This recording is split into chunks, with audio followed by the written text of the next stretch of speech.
ഇതാണ് വലിയൊരു പ്രശ്നം കിടക്കുന്നത്. ലോകത്തിലുള്ളതെല്ലാം എനിക്കും നമുക്ക് വേണ്ടിയിട്ട് സൃഷ്ടിക്കപ്പെട്ടതാണ്, എല്ലാം സൃഷ്ടിക്കപ്പെട്ടതാണ്. പക്ഷെ അതിനെ സ്നേഹിക്കരുത്. സ്നേഹിച്ചാൽ നീ അതിന്റെ അടിമയാവും. പിന്നെ സ്നേഹിക്കേണ്ടത് ആരാണ്?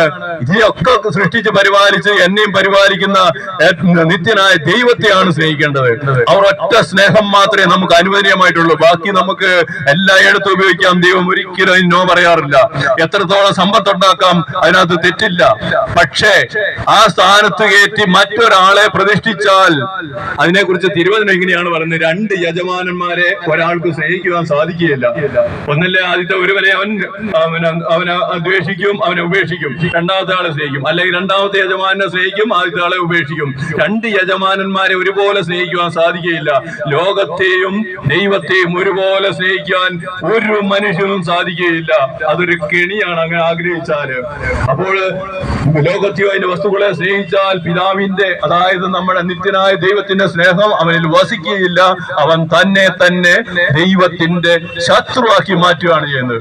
പ്രിയമുള്ളവരെ, നമ്മൾ ദൈവത്തിന്റെ ശത്രുവായിട്ട് മാറുവാനല്ല, മിത്രമായിട്ട് മാറാനാണ്. മിത്രമായ മാത്രം പോരാ, നമ്മൾ ദൈവത്തിന്റെ മകനും മകളുമായി മാറേണ്ടവരാണ്. നമ്മൾ ഒരു ചാൺ ദൂരമേ അല്ലേ ഈ ലോകത്തിൽ നമുക്ക് നടക്കാനുള്ളൂ. അതിനുശേഷം നമ്മൾ എന്നേക്കുമായിട്ട് കടന്നു പോവുകയില്ലേ? നമ്മുടെ പൂർവികരെ നമ്മൾ ഓർത്ത് നോക്കി അറിയാം. നല്ലവരും അല്ലാത്തവരും എല്ലാ മനുഷ്യരും ഈ ലോകത്തിൽ നിന്ന് കടന്നുപോയി. ആരും അവശേഷിച്ചിട്ടില്ല. നല്ലവരും അല്ലാത്തവരും എല്ലാം കടന്നുപോയി. ഈ ഇന്ന് ജീവിക്കുന്നവരായ നമ്മളും ഇത് തന്നെ ഈ വഴിയിലൂടെ കടന്നുപോയേ മതിയാവുള്ളൂ. അങ്ങനെയെങ്കിൽ പോകേണ്ട വഴിയിലൂടെ പോകണം. മനുഷ്യന്റെ മുമ്പിൽ രണ്ട് വഴികളുണ്ട്. അത് അംഗീകരിച്ചേ മതിയാവുള്ളത് സത്യമാണ്. രണ്ട് കാര്യങ്ങളെ മനുഷ്യന്റെ മുമ്പിൽ വെച്ചിട്ടുള്ളൂ. ഒന്ന് ജീവനും രണ്ടാമത്തത് മരണവുമാണ്. ഒന്ന് ജീവനാണ്, രണ്ടാമത്തത് മരണമാണ്. നമ്മൾ ദൈവത്തെയും ദൈവത്തിന്റെ സംവിധാനത്തെയും ഹൃദയപൂർവ്വം സ്വീകരിച്ചാൽ എത്ര ദുർബലനായ മനുഷ്യനാണേലും ശരി, അവൻ ജീവന്റെ വഴിയിലൂടെ അവൻ നടന്നു നീങ്ങും. നിത്യനായ ദൈവത്തെ എഴുത്തും. അവൻ ദൈവത്തിന്റെ ജീവദാതാവാണ്, നിത്യനായ ദൈവമാണ്. നിത്യതയില് നിത്യ ആനന്ദത്തിലേക്ക് എത്തിപ്പെടും.